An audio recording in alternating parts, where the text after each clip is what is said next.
আমি সুন্দর একটি পরামর্শ দিচ্ছি, মা বোনরা শুনবেন।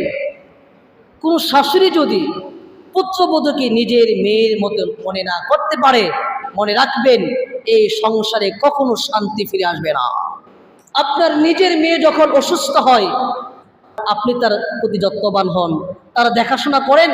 সে যখন কোনো অন্যায় করে এটাকে গোপন রাখেন, মানুষের কাছে বলে বেড়ান না, গোপনে তাকে শুধরে দেন।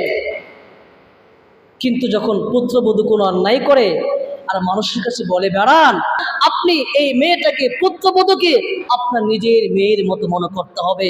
তাহলে ইনশাআল্লাহ সেও আপনাকে মায়ের মতো মনে করবে।